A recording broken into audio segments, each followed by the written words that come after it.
good morning, New Orleans, and welcome to the Good Morning Show right here on WBOK, 1230 a.m. My name is Will Sutton, and I'm here with Reverend Dr. Full Professor Torrin Sanders. Good morning. Good morning. Good to see you. You had a good vacation, I take it. I did indeed. I did. And, I am blessed today. These days go by. I'm getting older, chronologically gifted. And when I wake up in the morning, I am blessed that the Lord has given me yet another day. That's right. I'm not taking this for granted. And lost my mom when she was in her 70s, and my dad is 95 years old. Amen. That Amen. is quite a comparison Yes. and difference.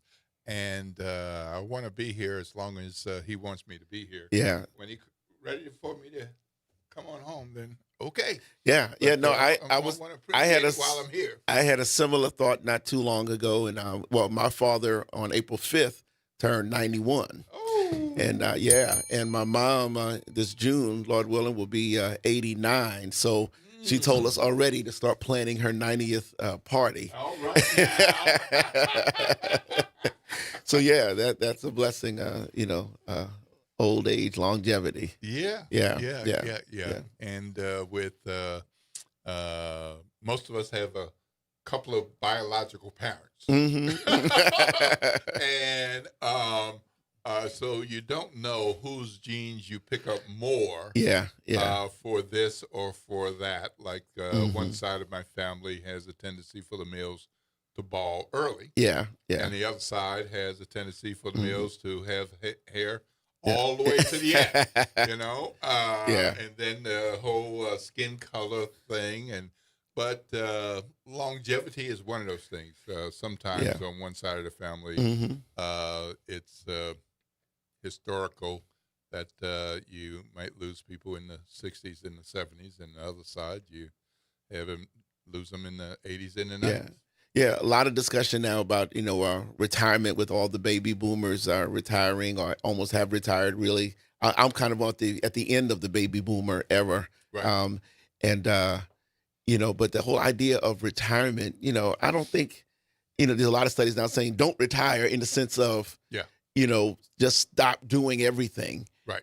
That's not really healthy. You lose social contacts, you lose just the physical movement, and everything. But what do you think about that? Some people say, shoot, I can't wait to sit home every day and do nothing, Well, here I am with 2 jobs. Yeah. Yeah. Chronologically gifted with 2 jobs. That's right. And if you're counting in certain ways, I got a third thing that I do now and then. And so you got to stay active, stay purpose. Purpose. I just got another job yesterday. It doesn't pay anything. Oh, well, that's all right. But it's a lot of work to help the higher education system. Yes. So, some of the best jobs don't pay anything in money. Yeah, accreditation stuff. Okay. It's like, whew. Yeah, that's highly important. Highly important. Oh boy. Well, how was your Easter weekend? It was wonderful, wonderful. Even they were forecasting that rains were going to almost try to rain us out on Easter Sunday, and it came in a little few waves. But I was able to get through 2 services successfely. 2? Well, we had our 8 o'clock and 10 o'clock. We need to expand for definitely for Easter, make sure we have enough space for everybody. Yeah. And we had 2 full services. And at the end of the 8, it started raining when people were leaving, and then it stopped. And then I think while we were in the 10 o'clock service, it started raining, but then it stopped so people could leave. Nice. So we was dipping and dodging in Go there. ahead, but Lord. we got Working it. it out. Yeah, the Lord worked it out. So in fact, this Sunday we're celebrating my 29th pastoral anniversary. Yeah, so everyone is welcome to come out to the 6th Baptist Church, 928 Felicity Street, and I have a guest preacher, great guest preacher coming in town, and so 29 years and doing the same thing in the same place. Years. Yeah, and who would have thunk? Let's be now. 29 years at the same church. Yeah, as the pastor. I've been there even before I was pastoring under the former pastor. Right. But yeah, I've been the pastor 29 years. Wow. Yeah, Wow. ain't that something? And you don't look much older than 29. I started when I was 10. I was the youngest pastor in the history of the world. No, I'm just Fantastic. playing. Well, as you mentioned, I was away. So on Easter weekend, I was out in California visiting the grandbabies. All right. Although they're growing up, 3 and 6 now. That was a lot of fun. Wore me out because I'm not used to getting down on the floor. Yeah. Often, you should have worked out before you left. You know? Yeah, right. But that was fun, and went to their church on Sunday, and they have one of these churches where they have the main church, and then they have the satellite churches and all of that kind of thing. So people were very excited at their satellite church because the lead pastor for all of the churches chose to come to their service. Okay. And they were like, whoa. Yeah. Wow. So that was very exciting for them. But apparently he was preaching like 4 times that day. Oh, yeah. Yeah. That's all right. Anyway, man, there's lots going on. Lots of news in our literally crazy world. Oh, jeez, Louise. Oh, my goodness. Boy. There's just so much stuff happening. And we mentioned this SpaceX thing yesterday with legislation that appears, it appears to be focused on a company that looks like, smells like SpaceX, except there's no name. Of course not. In the legislation, there's descriptions of the types of things that any such company might do. The tax incentives and benefits, and turns out that state legislators who are in the know, and not all of them are, had to sign confidentiality agreements. So we're going to get some How can insights. you be a publicly elected official doing public business with public tax dollars who has to vote in public, and then you sign an NDO? Or NDA, rather. Oh, yeah. Now, see, there you go. Something seemed funny. Maybe you should be representing the people. That's just a citizen talking right now. Well, you know, that's one of those business dilemmas for some, but a lot of folks in business community at higher levels and government higher levels say, we won't be able to pull this off if we don't have some private conversation. So, but when it's my money and your money, I well, they have something called the open meetings laws. Yeah, right. Exactly for that reason. Yeah.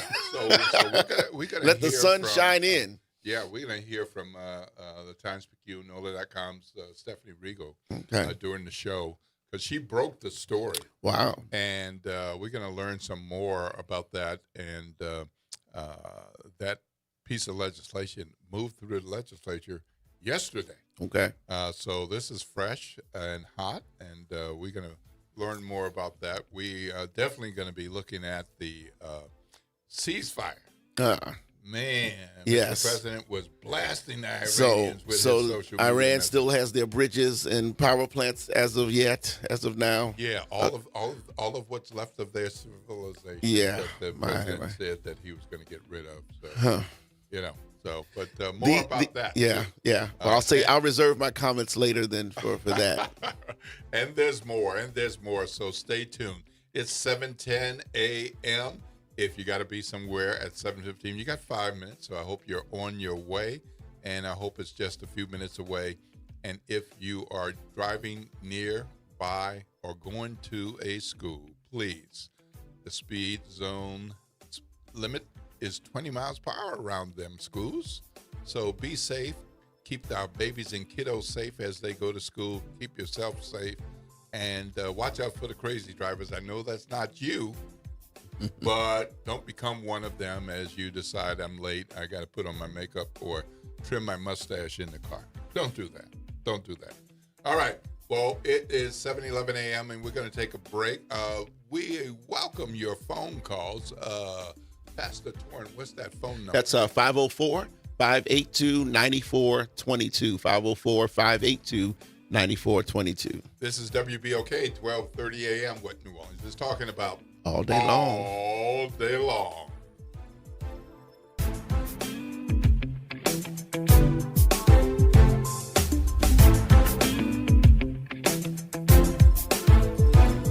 This is your news update for WBOK from WDSU. For all your news and weather, watch WDSU News, New Orleans' leader in live, local, late-breaking news. Today at noon and 4 p.m. Good morning, everyone. I'm Elizabeth Kubel, and here are your news headlines for you. This morning, a ceasefire deal is in place, pausing fights between the U.S. and Iran. The plan is contingent upon Iran following through with reopening the Strait of Hormuz. The president had threatened to destroy the country if leaders didn't open that critical shipping route. Talks between the two sides are scheduled to begin on Friday. And the war in Iran continues to cause some pain at the pump. This morning, the average price to fill your tank, according to AAA, is $3.80. Orleans Parish drivers are paying $3.81. New numbers from the NOPD show that violent crime was down overall in the first quarter of the year.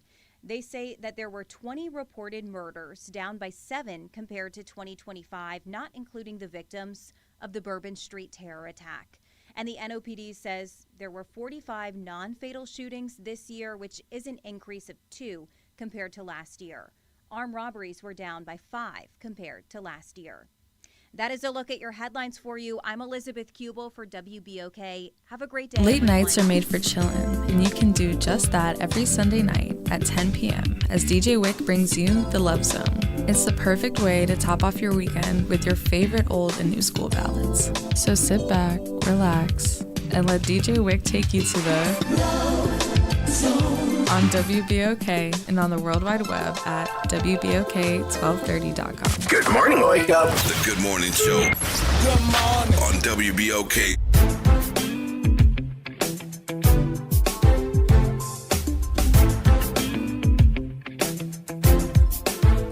Good morning, New Orleans, and welcome back to the Good Morning Show right here on WBOK, 12:30 a.m. For those of you all who are listening on the radio, at home, or in your car.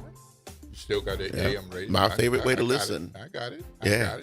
So might not have the little dial, Yeah. but got a little slider, to listen to AM radio. And, of course, we are streaming live on WBOK's YouTube channel. I think we got Instagram going today. And, of course, streaming live on Facebook.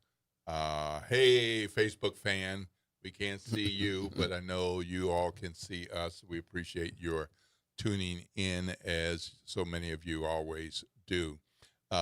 We've got a lot to talk about, a lot of things that are going on.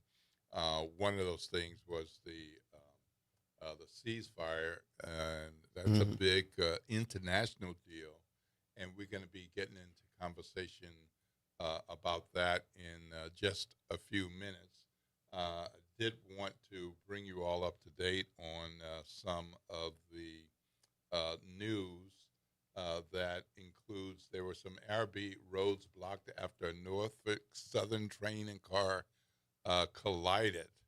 And that was Tuesday night, and this was at Patricia Street, near Alexander Avenue. This was after 9 p.m.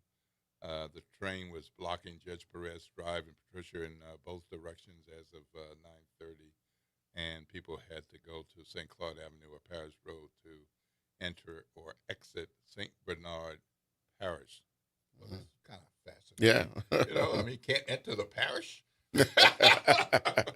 Now, I think St. Bernard is not like it used to be, but there was a time maybe we couldn't enter the parish. Yeah. So, that was before my time, thankfully. Right. Yeah. So, all right. So we also had the Louisiana State Police identifying a dirt bike rider who was killed fleeing a traffic stop. Landon Smith, 24 of Winfield, died after running a red light at Canal Boulevard and City Park Avenue, striking a 2025 Ford F-150.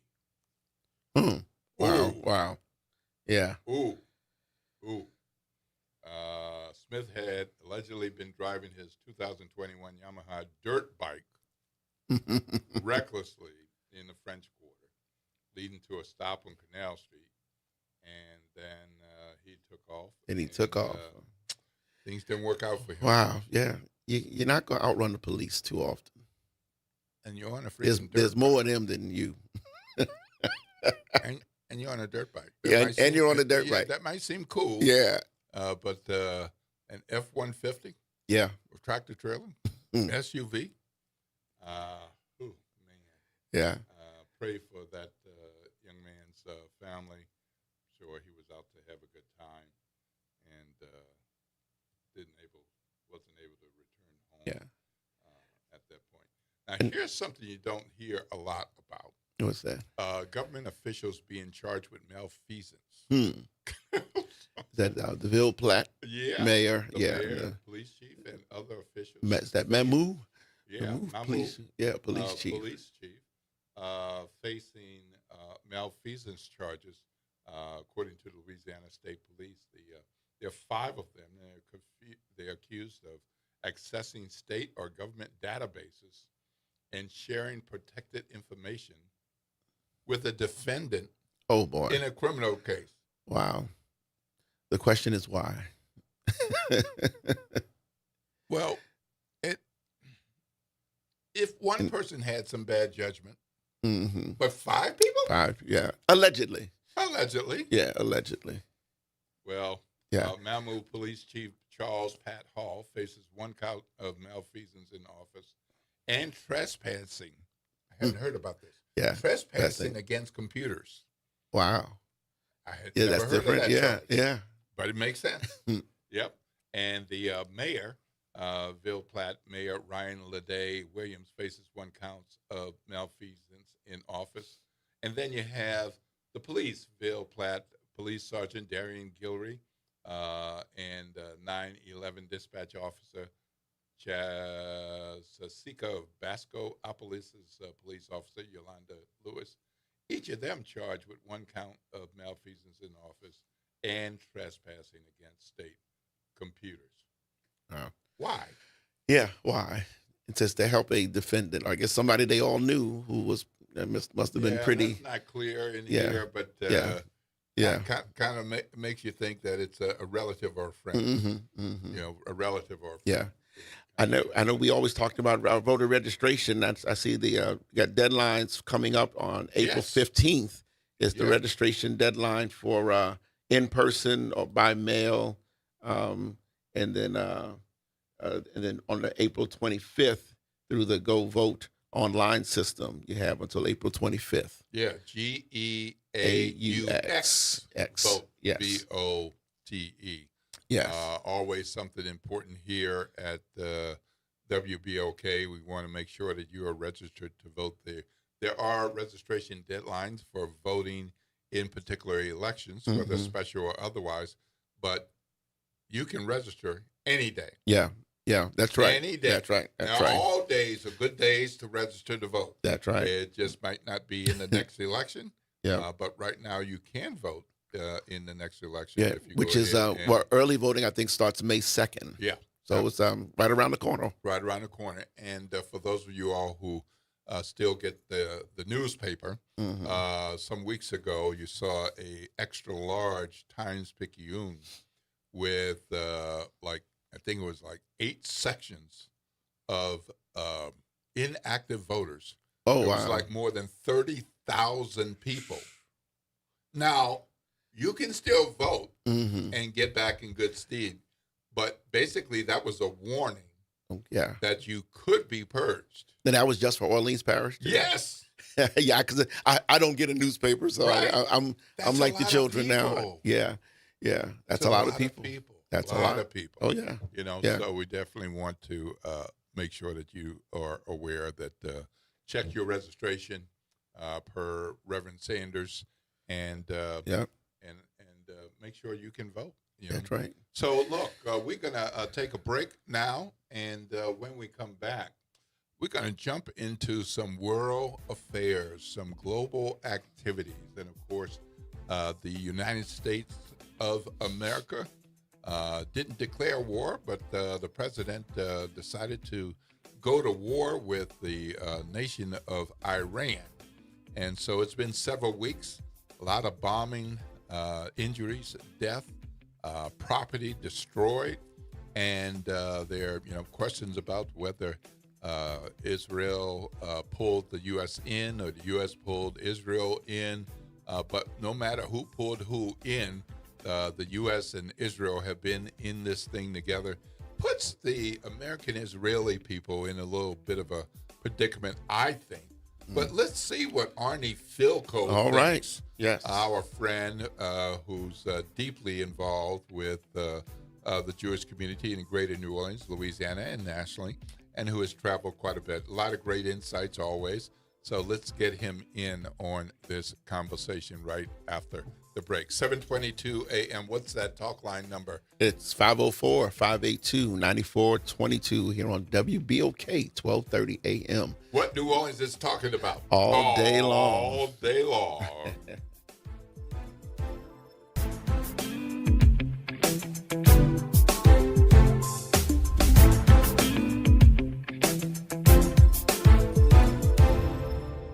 This is your news update for WBOK from WDSU. For all your news and weather, watch WDSU News, New Orleans' leader in live, local, late-breaking news. Today at noon and 4 p.m. We'll see more cloud coverage for today, but still looking at pleasant conditions. Highs in the mid to upper 70s for us. We're also looking at coastal flood advisories as we're getting a persistent onshore flow, so heads up, could be choppy out there. We're also looking at breezy conditions elsewhere, 10 to 20 miles per hour for those winds. For the rest of the week, gradually warming up to the mid to upper 70s, eventually the 80s by the weekend, staying mostly dry. For the WDSU First Warning Weather Center, I'm Raven Richard. Missed a show? Want to hear that guest everyone's talking about? WBOK is now streaming on all your favorite podcast apps. Just search WBOK Media, hit download, share with a friend, and don't forget to rate your favorite shows 5 stars. Because when our voices are heard, our impact grows. City Park is where to go when you don't know where to go. Turn towards the city center and start walking. Before long, you'll end up where you belong, at the heart of the city, New Orleans City Park. Stroll along the reeded marsh, wander through the sculpture garden, rest and recharge beneath ancient oak trees. This is where your spirit goes to grow. It's in our nature to yearn for nature. NewOrleansCityPark.org, heart of the city. New Orleans, the city of festivals and second chances. This is Mr. Rocky of Faithers in Jesus the Christ, inviting everyone to come to the table of grace. No matter where you are or what you're dealing with, guilt, bad habits, mistakes, or heavy hearts, Jesus still calls us his friend, and his grace is waiting for us. Tune in to WBOK, 1230 a.m., or watch live on Facebook or Instagram. We'll reflect on his work on the cross, his resurrection, his ascension, and the hope of his return for we who that believe and have received him by faith. So join us at the table of grace, where mercy is fresh, forgiveness is real, and grace is served for people like you and me. Good morning, wake up. The Good Morning Show. Good morning. On WBOK.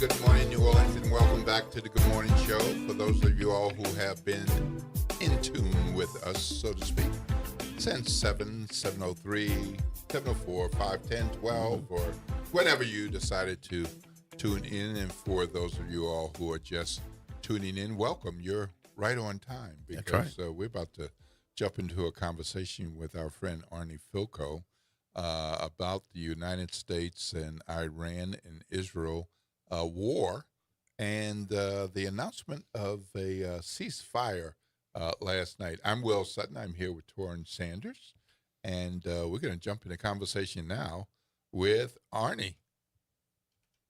Good morning, Arnie. How are you, sir? Hey, good morning, Will. How you doing, Torrin? Good It's morning. nice to be with you this morning. My pleasure. Great. Of course, over the last several weeks, all of us have been watching what the heck our country is doing, what Israel's doing with Iran. There was so much focus on Gaza and things over in that part of the Middle East. And then those things are still going on, but there's been a big shift to focus on Iran. So over the last several weeks, first of all, let me ask you, Arnie, as somebody who's deeply connected, deeply knowledgeable about Israel and the American Jewish community, when it was announced that we had bombed Iran, what was your thinking and some of your Jewish friends and colleagues at that time? So I'm not talking about the ceasefire today, but at that time. Well, first of all, I need to say that the Jewish community, both locally and nationally, has a diversity of opinion, like any other community. I would say that there's been a demographic split in many ways. I think you find older members of the Jewish community, more supportive of the military action. I think you find some of the younger members, not as supportive. So, I don't know that there could be one unified position of a community, no different than it would be in the African American community.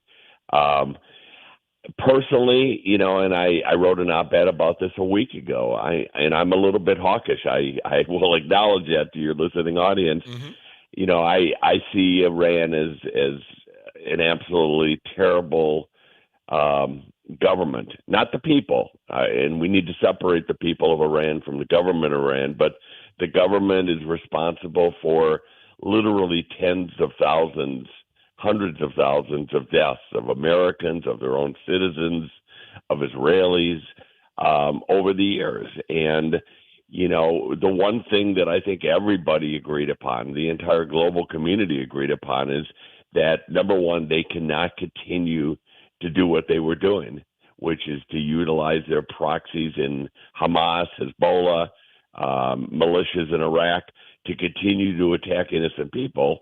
And second, they could never have a nuclear weapon ever, because if they did, they would change they'd change the future forever for our world.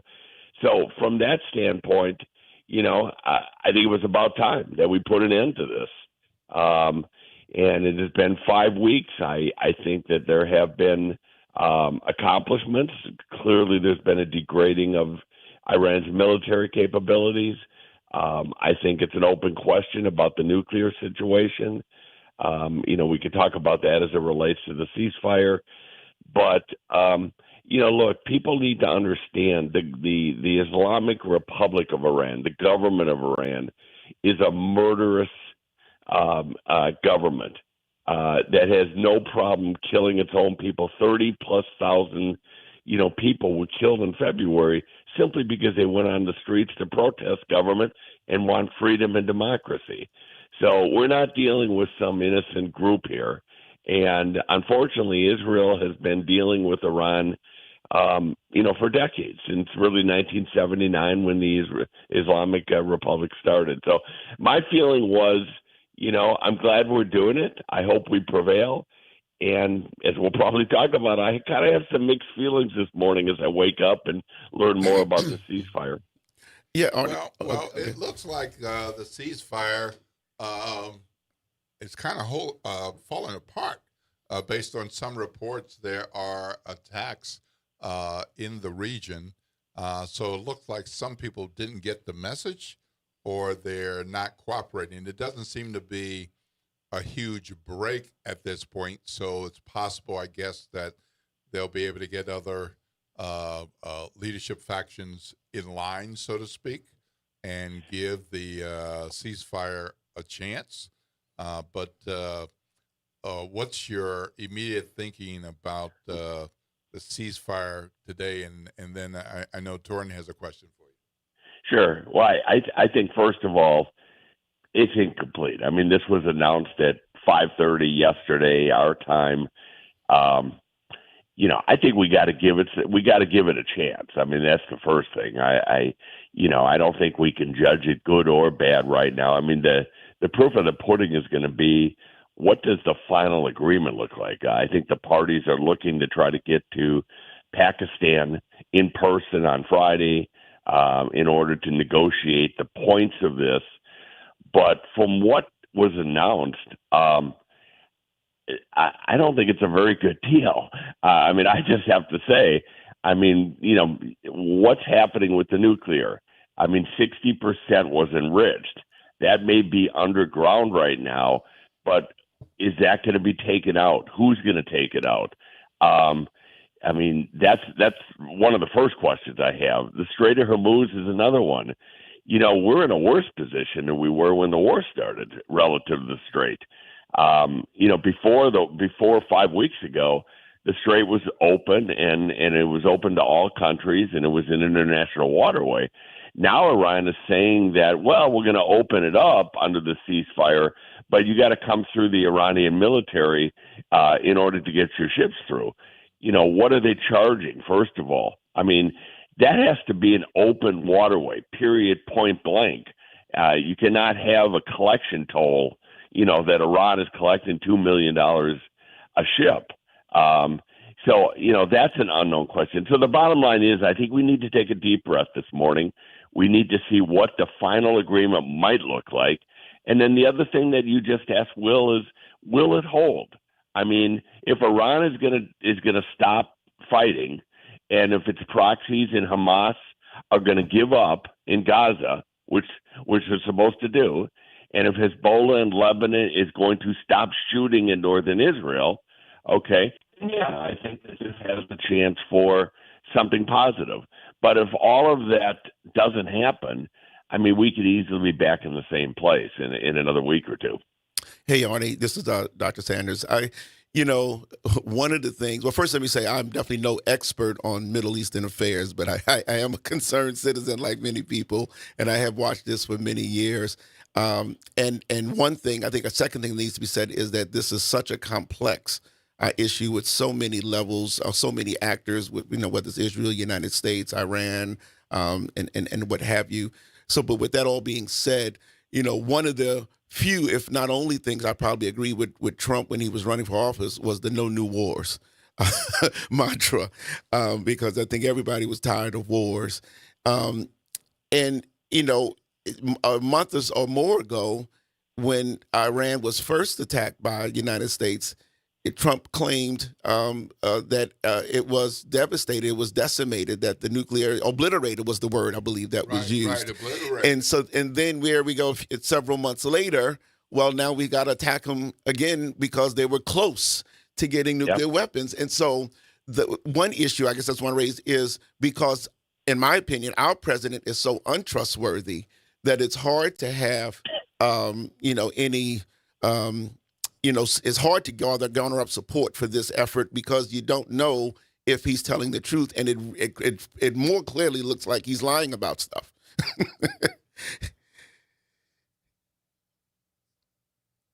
Arnie? Hello. Oh, did we lose him? There's a press conference going on. Arnie, could you? We lost you for a minute. Could you start back kind of to the end? We didn't hear the first part of your response. Yes, can you hear me now? Yes, Doctor. Yes. Yeah. Yeah. I mean, I think that a lot of people agree with your assessment. The problem is that the goals of this conflict have just gone all over the place. I mean, one day it's ballistic missiles, another day it's nuclear. So I think people are just shaking their head and saying, well, I don't even know. I don't know how you define success here. And look, there's so much rhetoric and bluster. As I said, there's a press conference going on right now with Pete Hegseth. I can't even pronounce his name. Hegseth. And I mean, he's touting victory and he's saying this and that and this and that. In the meantime, as I said to you, I don't think people know what's going on with the Strait of Hormuz. What is going to happen there? What is going to happen with the nuclear materials? So I think people in America are just shaking their head. And look, even in the MAGA movement, I mean, the split is profound. I mean, you've got isolationists in the MAGA movement, like Tucker Carlson, that are going after the president right now. They don't want any war. They don't want any conflict. And then you've got, I would say more traditional Republicans, that are supportive. So there is definitely a split, not only in America, but within the Republican Party. I'm just going to say to my friends in the Democratic Party, because I am a long-time Democrat, I think that Democrats have been on the wrong side of history on this. I think that they look at Iran in a wrong way. Iran is truly an evil country, and it spreads its wings all over the Middle East and the world right now. And what we saw in Gaza over the last year, I mean, was heartbreaking in many ways. But a lot of that was because of what Iran did. They funded Hamas. They're still funding Hamas. People have condemned Israel for what's happening not only in Gaza but in Lebanon right now. Israel wanted nothing to do with fighting in Lebanon. But Hezbollah, which is a proxy of Iran, fires missiles after missiles into Israel against its own citizens. It would be like, Mexico sending missiles into El Paso, Texas. So look, I don't know how this is going to end. I don't trust Iran. They are known for loving to talk and getting to deals and then never living up to what they agreed to. We'll see over the next 2 weeks. And, if they do not live up to this deal, if the Strait of Hormuz is not opened up to all countries without payment, and I think that's really important for Americans to understand. We're all upset about our gas prices right now, but if Iran has the ability to control what countries can ship their oil through the Strait, we're going to continue to have high prices. So this is both a domestic issue in the U.S., it's an international issue, and all we can do right now as citizens is kind of sit back, see what happens in these negotiations. I think we need to take with a grain of salt some of the things that our president says, some of the things that the Secretary of War says, which that guy drives me crazy, by the way, because he's not capable of being in the position he's in. Okay. And his rhetoric is frustrating to everybody. Just be honest with the American people. You don't need to put on a show, every time you do a press conference. So that's my feelings. It's a very mixed feeling this morning. I think a lot of people in our own country, certainly a lot of people in the Jewish community, are waking up and kind of shaking our heads and saying, all right, well, peace is always good. I think everybody can agree with that. Peace is always good. But is this going to be a lasting peace, and is it going to be a just peace? Yeah. And I think those are the questions we need to still get answered. And I think, thank you for all of those, those comments. I agree with many of them. I think, when the president, did his Easter rant, with profane language and talking about, bombing Iran so that they have no civilization. I think it's important, though, and again, I didn't really see all of the comments about that or, remarks that people made, but I think it's important for all people to condemn, whether you support the war, quote unquote, or not, to condemn those type of remarks. If enacted, they would have been war crimes. By any standard, and it was just inappropriate for the president of the United States to speak in that way. And so I wanted your thoughts on that. And then secondly, just is there any fair criticism of Israel in all of this that you feel is justified? Yeah, good questions and fair questions. I would like to believe that an American president has the respect not only of the American people, but the world. And the language that President Trump used on Easter morning and before that this is me, my opinion, is not becoming of a leader. It's not becoming of an American president. And, I think if there's anything we've learned over, 2 terms now, we tend to bite with everything that Trump says and his maximalist, statements sometimes. And I think we've got to learn a little bit better of how to respond to him. And that's not to justify his language. Look, you can be against a government. You can be against the leadership of the government. I don't think there was any ever, intention to bomb somebody out of civilization. These are the kind of over the top statements that, I'm not sure who they're appealing to, but they don't really help. All right. So I think we need to tone that down, and I think we need to be more respectful. I think the world still looks to America as a country that, they're very fond of, that they look up to, and that they look to us for leadership. And I think words do matter. And I think I'm not sure with this president that's going to change, but as we go into the future, we've got to get back to a point where the world respects us. Second, as it relates to Israel, there was a pretty critical New York Times article yesterday about the role of Bibi Netanyahu, the Prime Minister of Israel, and Trump, and how this war actually started. There is no doubt that Bibi, and again, I think sometimes we have to separate the Israeli government from the people. Mm-hmm. There is no question that Bibi has been pushing for conflict with Iran for years and years. Now, I have to say, we in America can sit over here and say, that's right or it's not right. Israel is living literally in the neighborhood. And, I have great friends over there I talk to almost on a daily basis. And, 4 or 5 times I'm on the phone with them and they have to hang up because they have to run to a bomb shelter. No people should have to live like that. And, Iran is an enemy of Israel. Iran, if they had its nuclear desires, would destroy Israel by 10 this morning. So it's a very, very dangerous world that Israel lives in. And also some of the Gulf allies over there that are finding out that Iran does not hesitate to bomb them as well. So, I'm not sure the question is there blame. I think the question is, what's the future hold here? I will tell you politically, before this conflict started, there's a pretty good chance that Bibi will not be back in office when they hold the next election, which could be coming up in the next 6 months. People were very, very upset over October 7 and what happened, the intelligence breakdown. But when this conflict started, it tends to create some political support, for Israeli leadership. And, I think right now it is an open question if an election would be held, whether Bibi would be elected or reelected. I will say this to you, and this is probably not popular, but, Bibi's role, Netanyahu's role is to protect the Israeli people. And he has largely done that after October 7 over the course of decades. And history will judge him.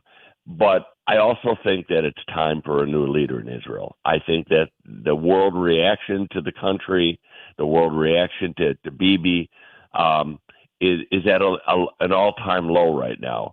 And I think that in the next elections, I think a new leader emerging would be good for Israel. I think it would be good for how Israel is perceived by the rest of the world. But that's going to be up to the Israeli people, and we will have to see how this conflict plays out, politically in that country. Arnie, this is Will. So I want to know if you agree with this statement.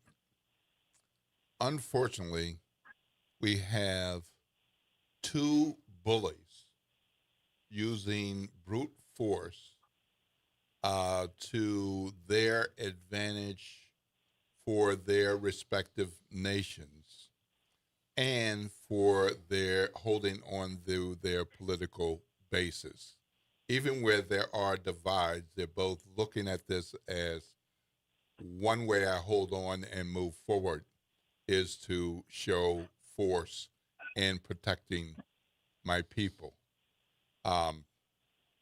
True? Not true? Well, I would probably reject the characterization of brutality. Okay. This started, first of all, people need to learn the history of this area. I mean, as it relates to Iran, it started in 1979 when they took our Americans in the embassy hostage. The Islamic Republic came in, and they have been a rogue country now for decades. As it relates to Israel, the reality is that Israel has been hated by a lot of this world since 1948 when it was created. And it has gone through war after war after war with its Arab neighbors. And most recently, because of the proxies of Iran, it has been forced to fight in Gaza. It has been forced to fight in Lebanon and else. And even the Houthis now, in Yemen are shooting missiles at Israel. It is a very, very difficult neighborhood. And I will tell you, and I believe this is the feeling of Israelis. They just want peace right now. I mean, yes, they've got to have security. You can't have neighbors coming across the border every day firing missiles. But they really want peace, just like everybody else. And unfortunately, there's been more of a right-wing government in Israel for the last several decades.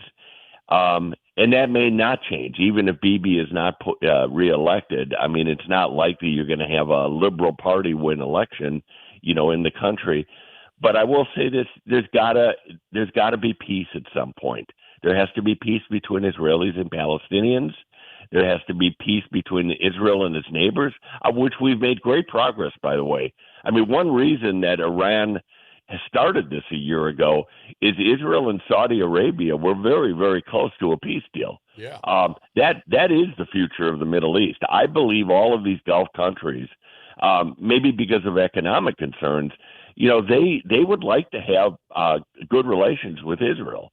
And I think that is very doable if we could keep Iran out of the game here. Right.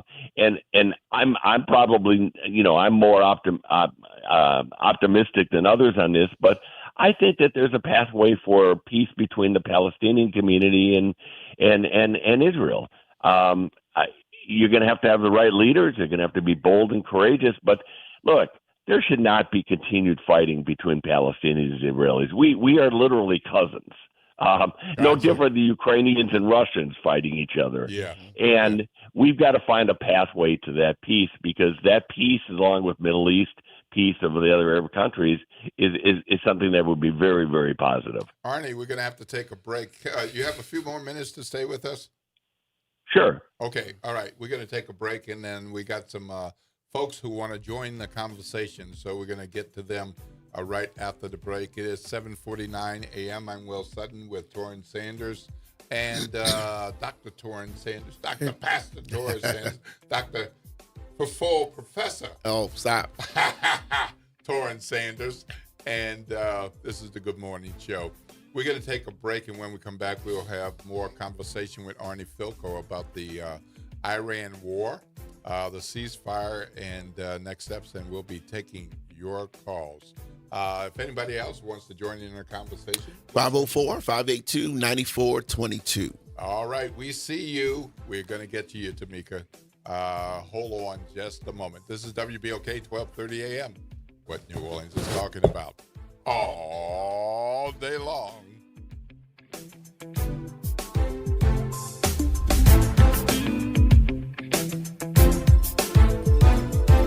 New Orleans, are you ready for a voice that says what you're thinking? Who that, you might ask? Arrington Gavin. That's right, I'm your guy, host of the Arrington Gavin Show, giving you so much filled with bold opinions, real conversations, and zero sugarcoating. We're going to be diving into the issues that matter: politics, pop culture, and all the above, unfiltered and unafraid. Catch the Arrington Gavin Show weeknights from 7 p.m. to 8 p.m., Monday through Fridays, right here on WBOK, What New Orleans is Talking About.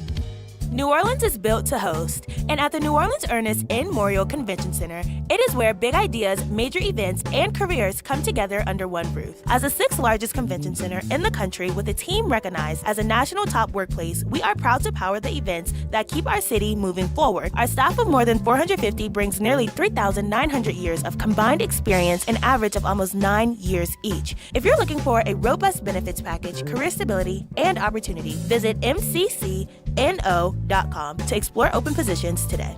Transform your bathroom with the beautiful quality of Bath Planet. As a trusted leader in bathroom renovation, Bath Planet has earned the Good Housekeeping seal, a symbol of quality and consumer confidence for over 100 years. Get half off installation or 18 months with no interest and no payments. Whether it's tub replacement, a shower replacement, or a tub-to-shower conversion, Bath Planet makes your custom bath fast, easy, and affordable. Here's how it works. 1. Call to schedule your free, no-obligation consultation. 2. Our design experts come to you with real samples to customize your dream bath. 3. Our certified installers complete the transformation in as little as 1 day. And right now, for a limited time, you can upgrade your bathroom for 50% off installation or choose 18 months with no interest and no payments. But you need to call now. This special offer is only available by calling 800-981-8177. That's 800-981-8177. Call 800-981-8177 right now before the offer ends. Good morning, wake up. The Good Morning Show. Good morning. On WBOK. Good morning, good morning, good morning, New Orleans, and welcome back to the Good Morning Show. For those of you all who have been in tune, and for those of you all just tuning in, it's 7:52 a.m. I'm Will Sutton. I'm here with Dr. Sanders, Torrance. Good morning. Good morning. We're in conversation with Arnie Filko. We're going to jump to one of our callers. Tamika, good morning. How are you? Good morning, gentlemen. How are you all this morning? Fabulous, fabulous. Hope you are. I'm doing well as well. And I've been listening to the show as I always do. Mm-hmm. And I do have a comment. I'm going to, speak my piece. But, of course, I would like to be respectful and listen into what Mr. Arnie has to say. Okay. I do have my concerns with this war as majority of anyone that I'm speaking to and, what I'm following on all news channels. I'm not just one to stick with one. I'm not biased. But I do have a question in regards to was there, from what my understanding is, there was always, not always, I'm sorry. From my understanding, there was a previous deal in the Obama administration when it came to Iran, and it was in place. And from what I am educated on, we had no quarrels with Iran up until Trump and Bibi Netanyahu decided to, I guess, back out of the previous deal that we had. I know that Bibi Netanyahu and the Gulf region, they had their own issues going on back with Hamas and Hamas being bombed. But when it came to the United States of America, from what I was familiar with, we had a deal in place with Iran, and it was a deal that basically stated that they were not going to develop nuclear. Yeah. Can you hear me? Yeah. Yeah. That's right. That's right. It was negotiated during the Obama administration. It was limiting the uranium enrichment below that, whatever would be needed for weapons. There were a number of other things along those lines, and that was in place. And when President Trump, actually when he campaigned, he said he would get rid of it. Yeah. So would you like Mr. Arnie to respond to that? Well, no, I would like to continue. Okay. And then I'll hang up.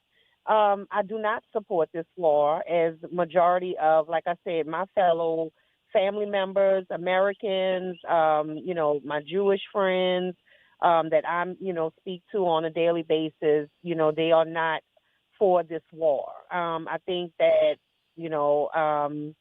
at this point, anything that Obama, Biden has put in place. I think Trump just has an agenda to basically backtrack because he wants to create his own parade of he's doing something. He's conquered. He has won a war, whether it's a war. He's created all of these wars that he claims that he's demolished and won. But of course, other foreign countries are laughing at us because they're like, "What war was this? What war has he won?" But I'll finish my statement. I do not approve and I do not agree with this war. I think killing innocent children. I'm not saying that I'm 100% for Iran, but I think at this time, Trump needs to be held accountable. Netanyahu needs to be held accountable. They've killed innocent kids. And I feel as though this war is unjust. This does nothing for the American people. Yeah, I think a lot of people agree with you, Tamika. We're in a situation where I don't think you're anywhere close to being alone, and there are a lot of people feeling that way. But we're watching what's happening and being frustrated. Lord's blessings, and thank you. We're going to take Mark before we have to end the segment. Thank you for calling. Good morning, Mark. You're on with Will Sutton, Dr. Sanders, and Arnie Filko. Hey, good morning to you guys. Good morning. I just want to ask the guy, hey, what do you know about the Kabbalah? Mark? Yeah, you hear me? You said, what do you know about the Kabbalah? So I guess that's the question for correct. Arnie. All right, go ahead. Yes, sir. Thank you. What do I know? I'm sorry, I missed it. About the Kabbalah? Yes, sir, that the Jewish practice over there. And before they got there, them people was in peace. And I do understand what's going on. Okay, well, I'm not sure I understand what you mean or where you're going with it. The Kabbalah is. Well, the Kabbalah. Right? I'm not an expert on Kabbalah aspects of Judaism, but maybe you can enlighten me. Well, you see, there was Mel Rothschild and Theodore Hertz, who had found a place for the Jewish to be right where they at, since 1948, 49. But before that, they was, basically roaming around because everywhere they went, and they are merchants for number one. They're about the money. They're about absorbing all of the wealth. Like I said, the Rothschilds, the House of Rothschild still run things. They run Israel, just like they run America. Now, who you think set up America? Who you think is responsible for all these wars that have been taking place? The House of Rothschild. They control. Sir, with all due respect, I couldn't disagree with you more. I mean that some of these anti-Semitic claims that have been existing over literally decades and centuries have been defunct and are wrong and have no basis in fact, and that's one of them. I will say this for people that want to learn some of the history of this. And by the way, let me just respond to Tamika. Yeah, please do. Because look, we're gonna have there's to go a lot in of about 30 seconds. Okay, I'm not gonna focus my attention on these comments because they're really anti-Semitic and they're a lot of BS. There's a lot of people with different opinions on the situation in the Middle East. I will just is that we've got to find a way to peace. Okay, we've got to find a way for Israel and its neighbors to live in peace. Iran has been an enemy of peace for decades. Let's hope that this ceasefire holds. Let's hope that they honor the agreement, and let's hope that they become a normal country with a normal government that wants to live with the rest of the world. If all of that happens, this could be a good outcome. If not, we're going to be back, unfortunately, to a situation of hostility. All right. Well, thank you very much, Arnie Filko, for joining us this morning, talking about the Iran war and the ceasefire announced last night. We're going to see where things go, if this is truly a 2-week ceasefire that will hold and lead to a peace plan for the Middle East and the world. lots of economic impact possibilities. So. Thank you, Arnie, for joining us. You're welcome. Thank you, guys. Have a great morning. All right, Lord's blessings. Have a great day. All right, folks, lively conversation about the war. This is Will Sutton and Dr. Sanders. It is 8:01. We're going to take a break, and when we come back, we're going to talk about what the heck is happening in Baton Rouge with this legislative language, this bill that is talking about a company that is unnamed to get all these benefits. Well, we're going to talk with the reporter who broke the story, Stephanie Riegel from the Times-Picayune, NOLA.com, find out what's going on. That'll be happening right after the break, so hold on. And in a bit, we're going to be hearing from Mr. Calvin Williams as well. This is WBOK, 12:30 a.m., what New Orleans is talking about all day long. Day long.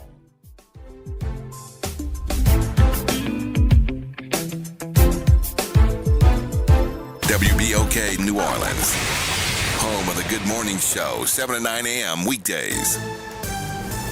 I'm Bree Wood with BIN News Now. In a Monday night call to the Orion spacecraft, President Trump congratulated the Artemis II astronauts after their historic lunar flyby, praising the crew as modern-day pioneers as they set a record distance from Earth. And America is a frontier nation, and the four brave astronauts of Artemis II are a modern-day, you really are modern-day pioneers. The astronauts are now headed back to Earth. CBS is filling Stephen Colbert's late-night slot with Black media mogul Byron Allen's Comics Unleashed. The show moves to 11:35 p.m. May 22nd, airing back-to-back episodes on weeknights. And rapper Pooh Shiesty's attorney John Helms is pushing back against DOJ kidnapping and robbery claims, saying his client's version of events will differ sharply from the federal indictment tied to the Dallas incident. Get BIN News Now on demand 24/7 on the iHeartRadio app. Good morning. Wake up. The Good Morning Show. Good morning. On WBOK.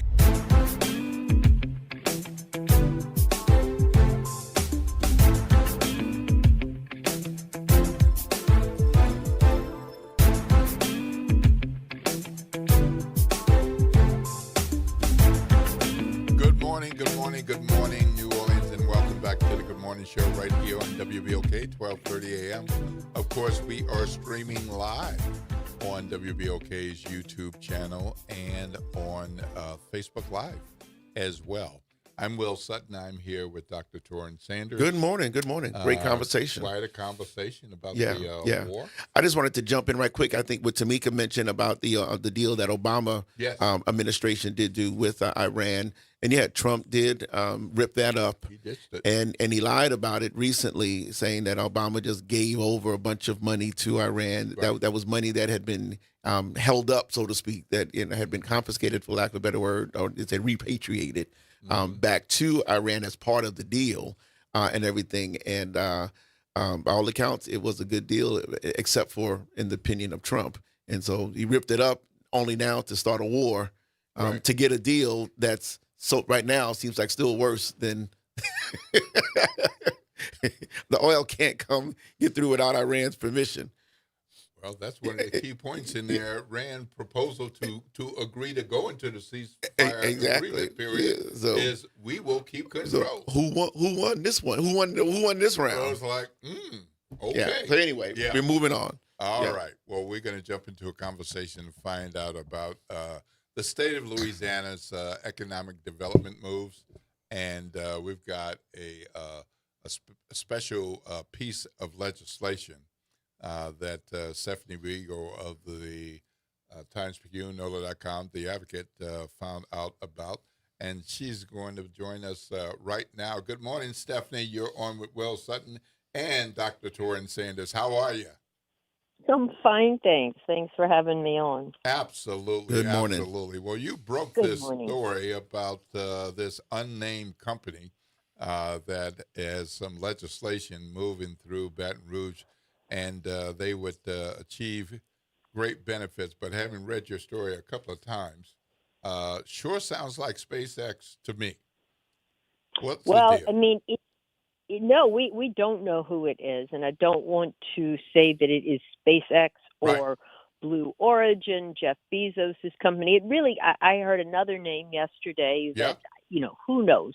We are speculating at this point, and that's part of what makes this whole effort so interesting is that we don't know who this very generous incentive package would benefit. It is not just one bill, it is a series of bills that generated some attention because they all were filed at the last minute, right before the deadline for filing bills this session.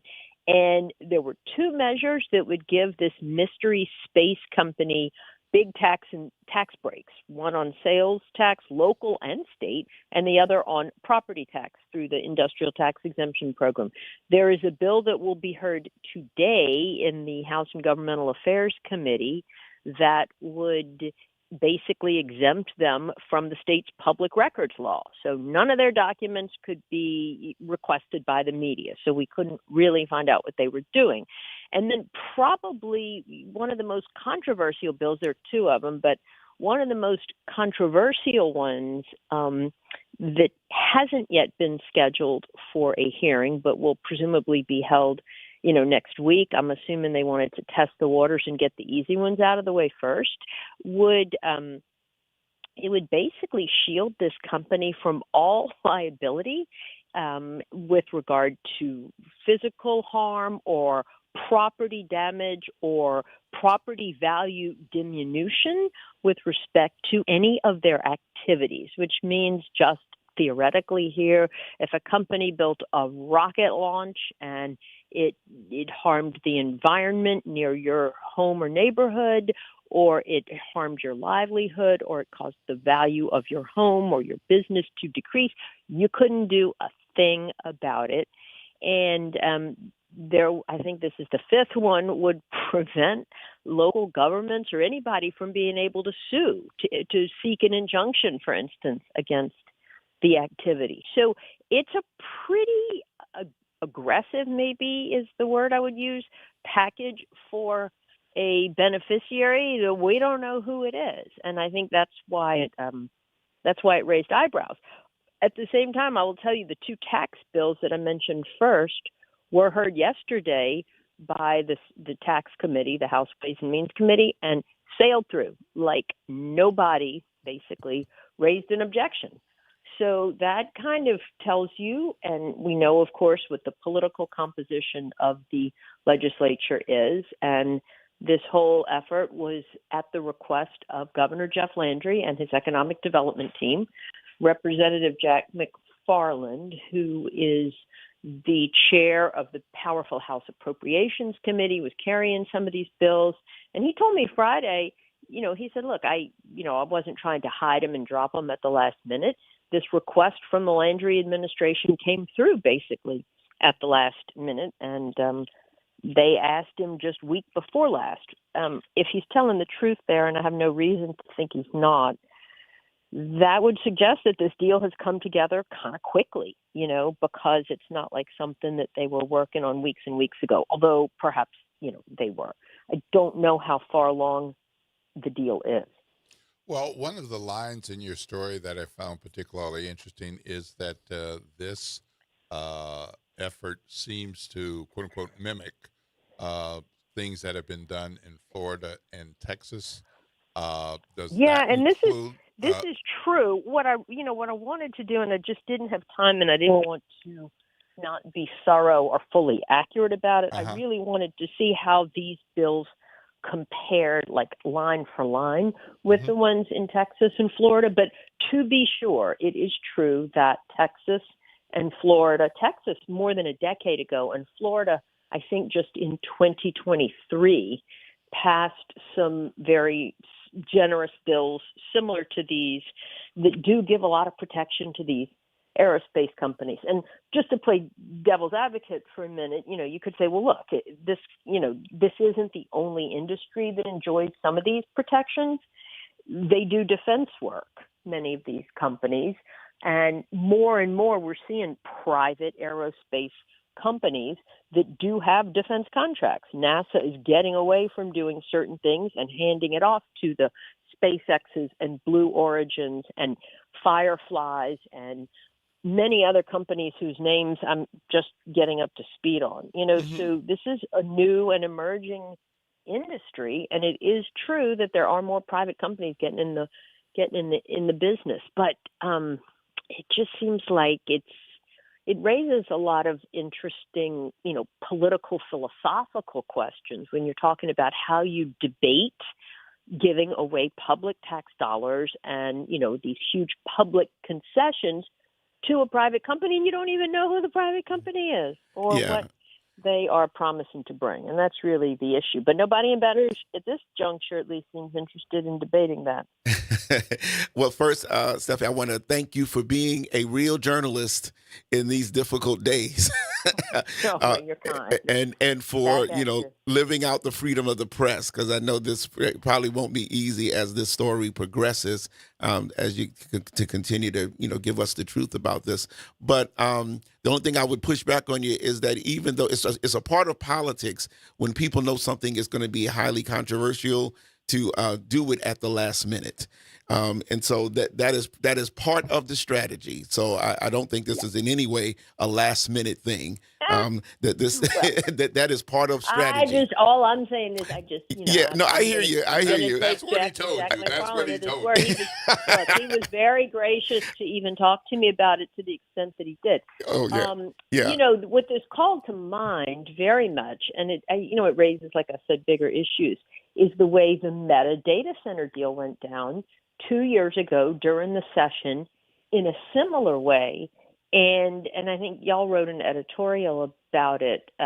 Yes, Will, that's right. after my reporting uncovered. In this one, it was almost more egregious in a way, because there was a rural broadband bill, and y'all know how badly we need rural broadband in the northern part of the state where they just don't have anything. And Philip de Villiers, who's friendly to the administration, had this measure. I don't remember exactly what it would have done, but LED and Landry's leadership team in the legislature basically went to him, made him sign the non-disclosure agreement, and said, look, we basically are going to hijack your bill, and we're going to gut everything having to do with rural broadband, and we're going to give AI data center companies a tax break. I think it's a rebate on all of the digital equipment that they are going to need. And we need this for a big economic development deal. So sorry. And he was like, sure, whatever. And so when it got to the House floor, because it had already passed out of committee, they basically amended it on the floor and changed it.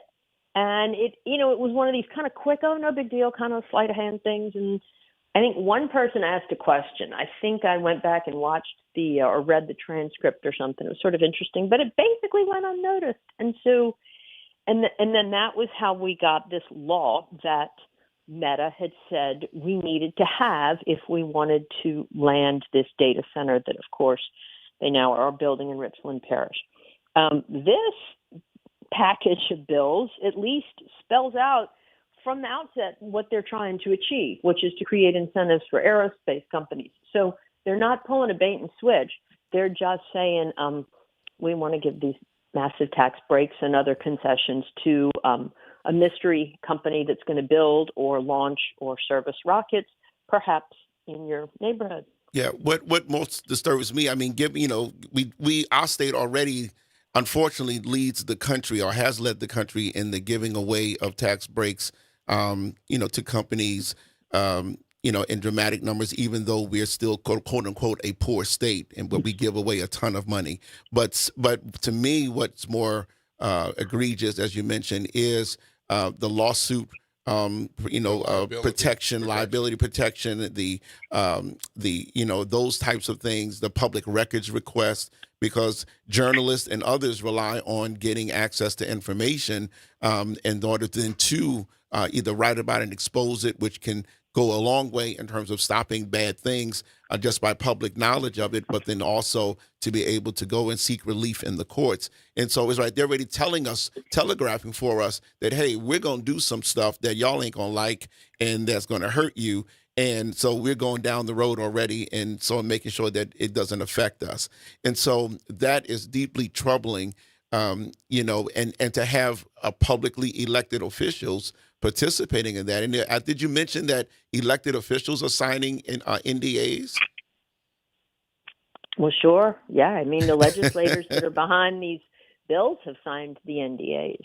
So, yes. That's amazing. That's just amazing. But again, I think it speaks to a couple of things. And one of them is that, the nature of economic development, certainly in this state, but I think elsewhere has changed. I mean, back not so long ago, it's always been competitive, and people that are trying to land a deal because they don't want a competing state or jurisdiction to beat them on it, will require lots of secrecy, and these are high stakes negotiations. But it is different what you're seeing, for better or worse. We could argue philosophically about it. The way that, say, LED and this legislature in the Landry administration is going about it, and I would wager other places too. Well, the other argument, and I'm not taking this side, but you can certainly make a case that,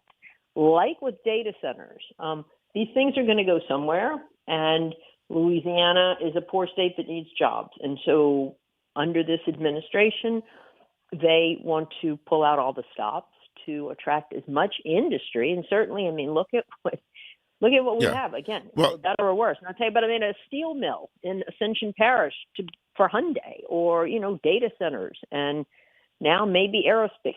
We do have an aerospace, history sort of, and some geographic and strategic advantages because of logistics, because of geography, because of the Gulf, because of Michoud. And so there are reasonable arguments to be made that we should try to leverage that, but at what cost? And you're right. Everybody wants economic development.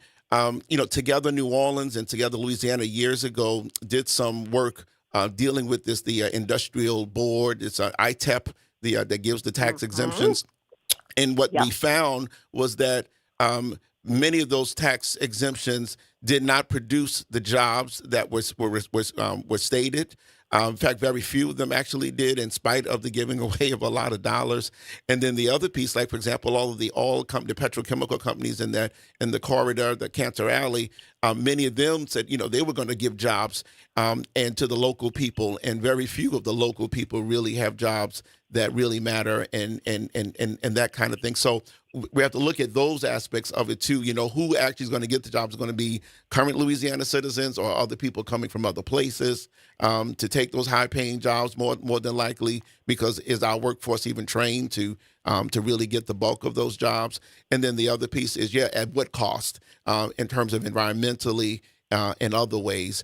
And we probably wouldn't be so poor if we would kept giving away all these tax dollars to businesses. But that's just me. And reinvesting them in ways that matter. I mean, the thing I go back to a lot, and I talk about this with economic development people, because, like, you look at all the huge, on paper, the investment dollars are tremendous, billions and billions in investment here, and it is legitimate, right? LNG facilities, but how many real sustainable jobs do they create, and what kind of jobs, to your point? And on the flip side, what do they do to diminish the quality of life in terms of things like the environment, or disinvestments in schools and public parks that attract families and people to want to live in an area, And I think that's one area where our southern states that are also very aggressively courting industrial companies have beat us, time and again, by getting the school systems right, by creating bike paths and parks and walkable neighborhoods and all that stuff that make young families and professionals of any level want to go to a place, right? Yeah, and your story noted one of the bills that includes focus on the ITEP concept for this very project. Yeah. And so that's a part of what Dr. Sanders is pointing to, that we use this over and over again, but do we see the benefits And based on the reports that you're talking about, that there hasn't been enough evidence of that. But we're looking at that in one of the House bills now as a key part of putting this package together. One of the things that people point to with deals like this is X number of jobs.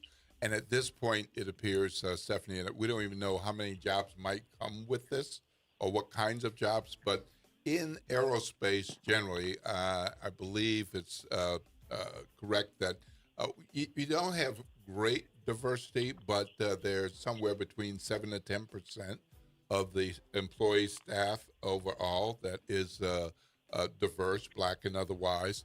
And a lot of these jobs in terms of salary diversity are 6 figures and above. But what that goes to, are we the folks who have the skills, knowledge, experience, and background who can get those 6-figure jobs? Or do those folks have to move in from Texas or Alabama or Florida or someplace else? So, all right. Well, I can't speak to that, but we will see how it develops. Thank you so much, though. It's not right. I mean, there could be some good opportunities for Louisiana here. There really is no doubt about that. But we just can't bend over, and roll over and play dead and not look out for ourselves. All right, Stephanie, if people want to reach out to you about whatever this aerospace company legislation is or other business and economic development issues, how can they reach you? Stephanie.Riegel@theadvocate.com. All right. And that's RIEGEL. All right. Very good. Well, thank you so much for spending some of your time with us this morning. I know you got a busy day ahead, and we appreciate it. Lord's blessings. Have a great day. Thank you. Take care. All right, folks, we got to take a break. This is Will Sutton and Dr. Torrin Sanders. We've been in conversation with Stephanie Riegel about some aerospace company that has legislation moving through the State House. We'll see how far that goes, but right now it looks like it's ramming on through. And they're going to get free money, free land, free no laws, and no rules. And so what if you get hurt? The wild Louisiana. Oh, boy. Okay, so we'll see. Hey, Reverend Calhoun, we see you on the line. Hold on, we'll get you after the break. It's 8:23 a.m. School zone speed limits are still in effect, 20 miles per hour. And shout out to the bus drivers and the assistant principals doing that duty to make sure that the babies and the kiddos get to where they need to be. What's the talk line for anybody other than It's 504-582-9422. Call us up after the break. All right, WBOK, 1230 a.m. What New Orleans is talking about. All day long. All day long.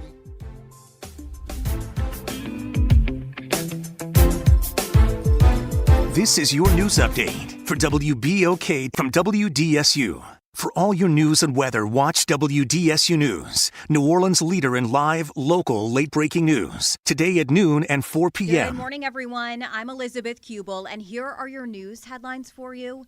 This morning, a ceasefire deal is in place, pausing fights between the U.S. and Iran.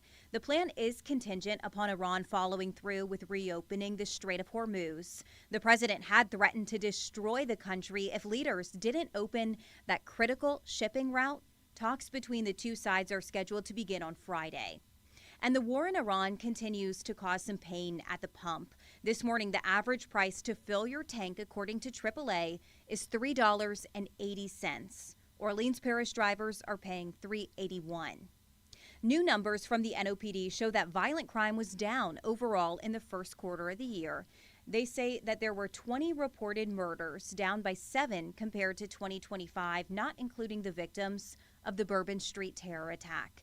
And the NOPD says there were 45 non-fatal shootings this year, which is an increase of 2 compared to last year. Armed robberies were down by 5 compared to last year. That is a look at your headlines for you. I'm Elizabeth Kubel for WBOK. Have a great day, everyone. That's right. It's party time each and every Sunday night at 7 p.m. on WBOK. It's the Throwback Throwdown with DJ Wick as he brings you the best in old school from the 70s, 80s, 90s, and the early 2Ks. Plus, the party goes to another level at 9 p.m. with the Throwback Throwdown Party Mix to round out the night. It's the Throwback Throwdown Sunday nights at 7 p.m. on WBOK and on the World Wide Web at WBOK1230.com. This is your news update for WBOK from WDSU. For all your news and weather, watch WDSU News, New Orleans' leader in live, local, late-breaking news. Today at noon and 4 p.m. We'll see more cloud coverage for today, but still looking at pleasant conditions. Highs in the mid to upper 70s for us. We're also looking at coastal flood advisories as we're getting a persistent onshore flow, so heads up, could be choppy out there. We're also looking at breezy conditions elsewhere, 10 to 20 miles per hour for those winds. For the rest of the week, gradually warming up to the mid to upper 70s, eventually the 80s by the weekend, staying mostly dry. For the WDSU First Warning Weather Center, I'm Raven Richard. On Auto Trends with JeffCars.com, here's a snippet of some of what we cover. GPS pioneer Gladys West. We worked long hours computing trajectory orbits and satellite orbits, trying to get the data and everything correct enough. Auto analyst Mark Bland. 14 new vehicle deals that happen in this country out of every 100 that women don't have a fingerprint on. To tune in, check out Auto Trends with JeffCars.com, Saturdays at 4 p.m. on WBOK, what New Orleans is talking about. This is a test of the emergency alert system. This is only a test. City Park is where to go when you don't know where to go. Turn towards the city center and start walking. Before long, you'll end up where you belong, at the heart of the city, New Orleans City Park. Stroll along the reeded marsh, wander through the sculpture garden, rest and recharge beneath ancient oak trees. This is where your spirit goes to grow. It's in our nature to yearn for nature. NewOrleansCityPark.org, heart of the city. Yo, family, today we've got something new for you. We're talking about Play Ode, our digital entertainment. Your ultimate spot for streaming the hottest R&B, soul, and hip-hop. Curated for fans who live and breathe the culture. Think about this. All your favorite tracks in one place. Playlists, podcasts, exclusive drops, and the classics that built the culture. And it's more than music. Play Ode connects you to the legends, the classics, and the new voices shaping today's sound. So, fam, what are you waiting on? Download Play Ode today. Our music, our culture, our vibes. It's everything you love, anytime you want it. Good morning, wake up. The Good Morning Show. Good morning. On WBOK.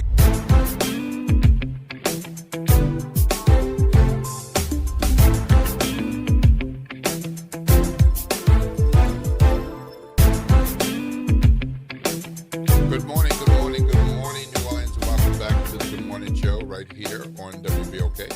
12:30 a.m. I'm Will Sutton. I'm here with Dr. Torrin Sanders. And good morning. We had a lively conversation there. Yeah. Just a bit. Man.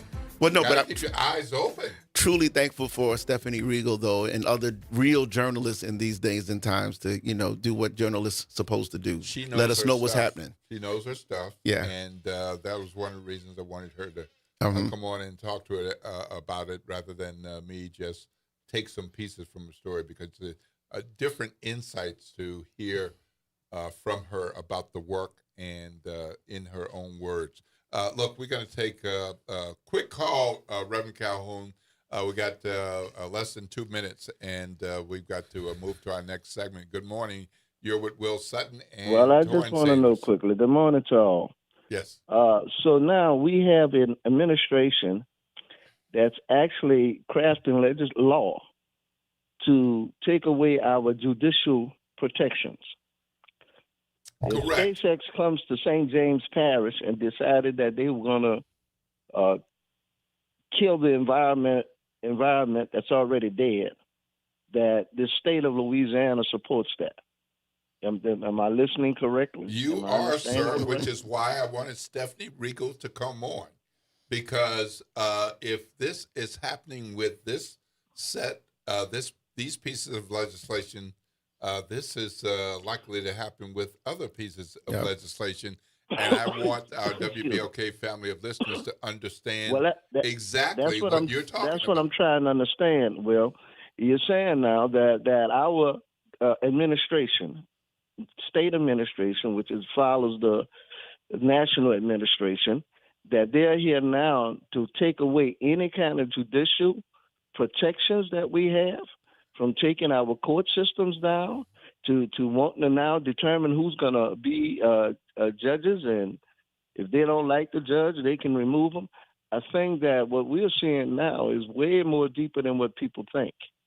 All right, I'm gonna just hang up and listen. You got it. You got it, Reverend Calhoun. More on that tomorrow and this week, and we got another piece of it, which is why I wanted to make sure we brought that to the WBLK family of listeners now, because that liability protection thing is a heck of a thing.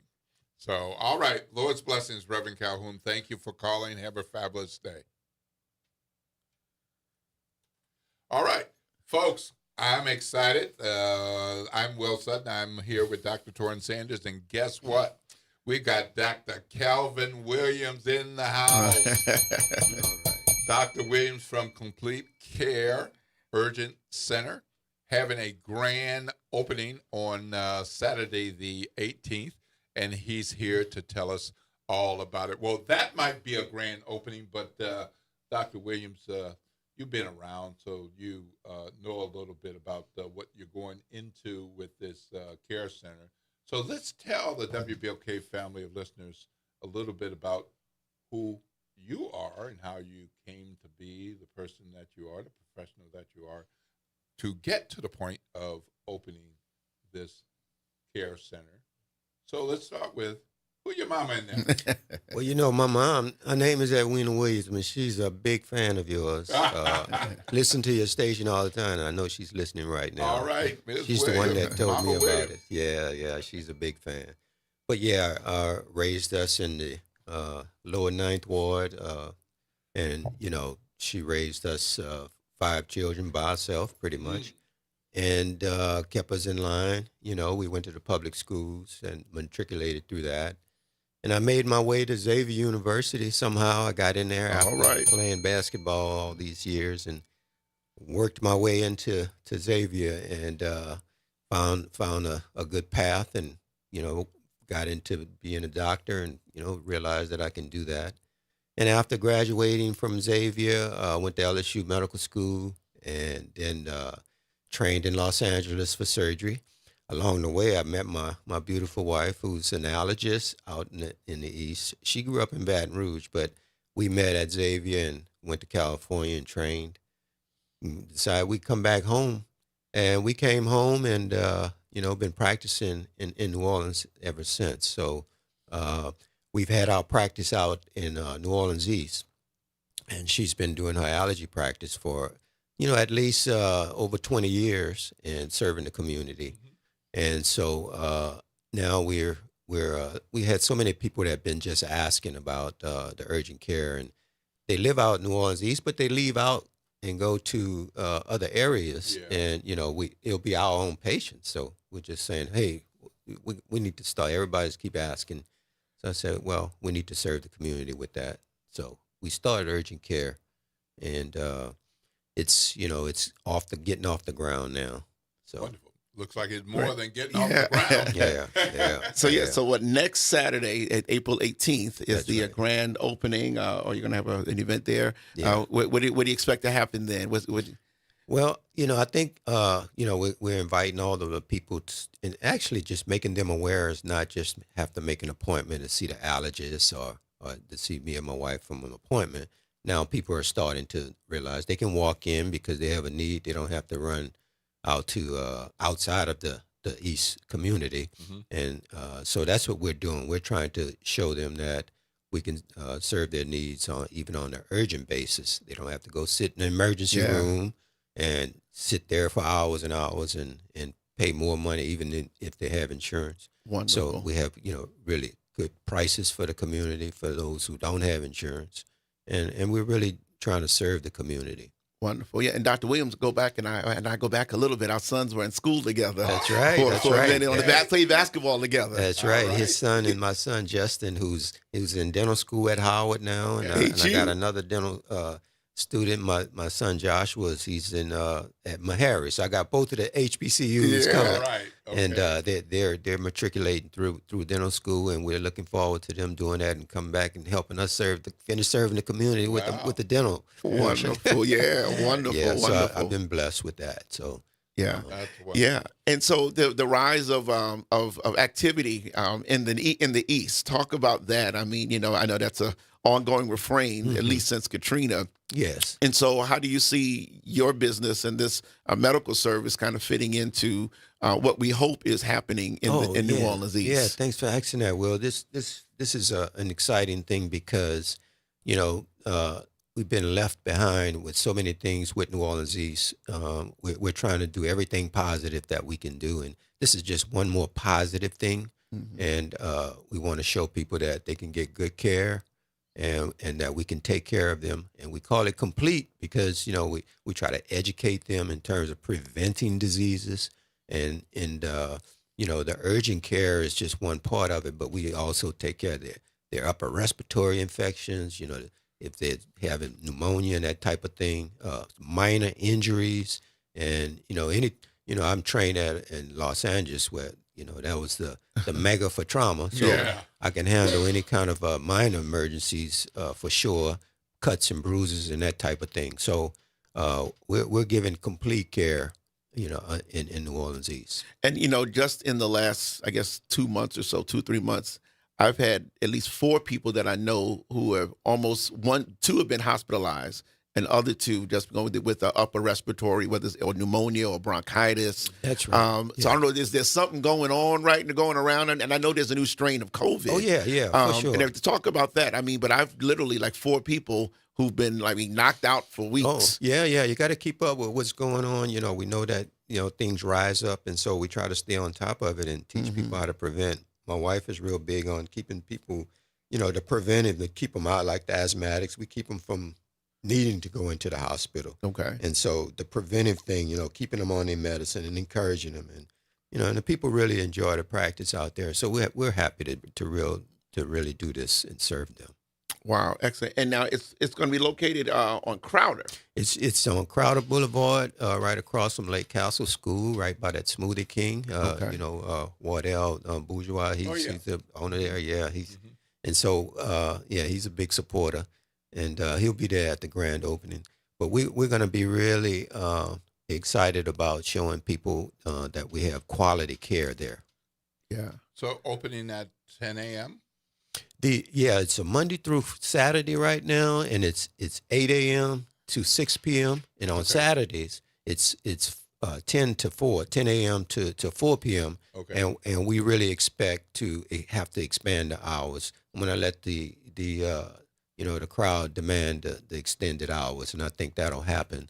We don't want to extend the hours until it's demanded, and it looks like it's moving in that direction. So what are some of the health issues that people might not be thinking about that they can consider going to complete care rather than going someplace else, but they hadn't thought, I can actually go there for that? Yeah. Some things like that. Yeah, most people come to the allergy to get their, take care of their asthma and their allergic rhinitis and things like that. But, there are other things, there are infections that occur in the community, which, people end up in the hospital or going to emergency rooms. But we can take care of all the different types. Even, there are also, the sexual infectious diseases that people acquire. We can treat those things, and just preventing pneumonia and things that happens when people get COVID and that type of thing. So, but the cuts and bruises, lacerations, we can do all of that. I'm just laughing. I think about all the weekend warriors, who try to do those DIY projects. I was one of them. I was there one day. I was on a ladder, and it was almost ugly, So I said the urgent care would have been the place to go, But I caught myself just in time. But a lot of people we try to do some stuff is out of our league, So we may need to see a doctor right quick. All right. Well, looks like we've got a couple of callers. So let's see what Brother Mims has to say. Good morning, Brother Mims. Brother Mims, you got to do something with your sound there. You're too close to the radio or the device. I got it. I'm pulling over. You're on with Brother Mims. Yeah, How you you're doing? on with Will Sutton, Torrance Sanders. What'd you say, and Brother Dr. Mims? And Dr. Calvin Yeah. Williams. Yeah, I'm not going to be long. I just want to say that we got a president that wants to be a dictator, and people need to understand that that nobody should have that much power. He don't want Congress. He don't want the vice president. He don't want nobody to tell him. He wants to do what he wants to do. And there's some people that listening to this show that I lost friendship with because they didn't want Harris in. They didn't say no woman should be. And some of the guys, I'm telling you, they say they women shouldn't be in office. They should have babies and things. And now they're saying, man, that Trump is something else. Don't talk to me about that foolishness. So I just want you to know, thank you for letting me have my comment. And those who we disagree, I disagree. I love you, but I disagree with you. Yeah, thank you for letting me have my comment. Yeah. All right. Lord's blessings. Have a great day. Good morning, Miss Alicia. You're on with Will Sutton, Torrance Sanders, and Dr. Calvin Williams. Good morning, good morning, good morning. Dr. Williams, I'm going to call you by your professional name and not by the nickname that I know you are. This is Alicia Plummer. Hey, but Alicia. I want to wish you continued success because you all have been on Crowder for a good while. I want to wish you all continued success in what you are doing in your expansion. It's actually what the community needs. I posted in the comments that prior to Katrina, New Orleans East had a strong coalition of black physicians. That's right. And I came up as a public health nurse in the city of New Orleans, baby clinics, where they had some of the best black pediatricians. Yes. So, and I know you treat all, no matter the race, but I just want to wish you guys a great, great, great grand opening for this expansion. I'm going to pass by just to say hello, and I wish you all well. Thank you Good so luck much. to you. Thank you, Alicia. All right. I really appreciate that. All right. Yeah. Wonderful. Lord's blessing, and have a great day, Alicia. Yeah, Doc. Xavier, as you know, is getting ready to start their own medical school. I think in affiliation with Ochsner. As a Xavier grad, what do you think about that? And is there any relationship you may have with them? Or well, we're very proud of that. Obviously, all of us who came out of Xavier, we're very proud of that. We know that we're going to have to stay close to being available. I've already extended my help in terms of monitoring, helping people that need help, because I got that kind of help coming through. People had helped me along the way, and so for us giving guidance and being a mentor, definitely going to be there for them. And I've already extended to those who are establishing this that we as Xavier alumni are there for them, and you can call on us, and we're there. Just all you got to do is call. Yeah, because last week when you weren't here, Will, but we had Dr. Mosho, Dr. Mosho, Maurice Scholas, and he was talking about the unfortunate lack of numbers of black males in the medical field. He said it's no more now than it was in the 70s in terms of black males being accepted to medical school. And so like we're kind of at a standstill.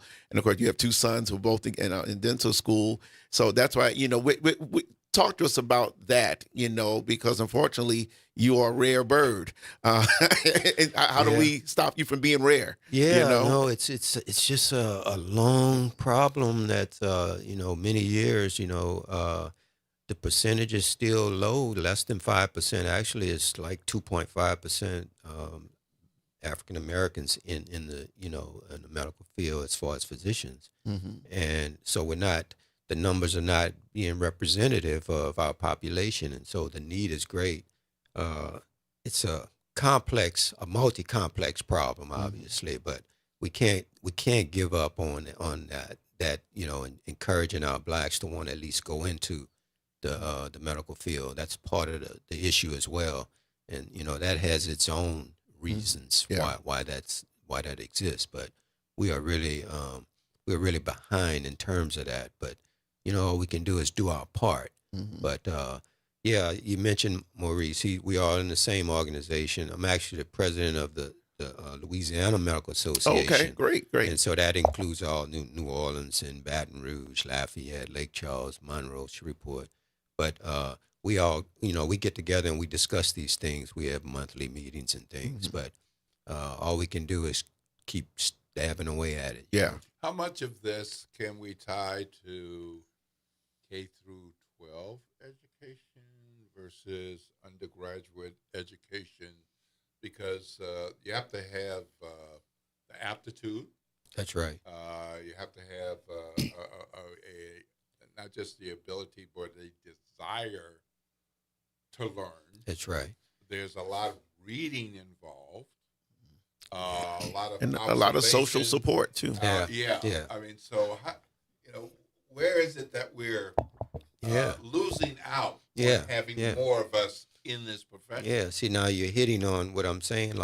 It's a multi, problem. It's it stems from what we're deficient of in the neighborhoods and the support we need to get them at a young age, and people start to realize that the talents are there, and we can encourage them and show them that they can go this route.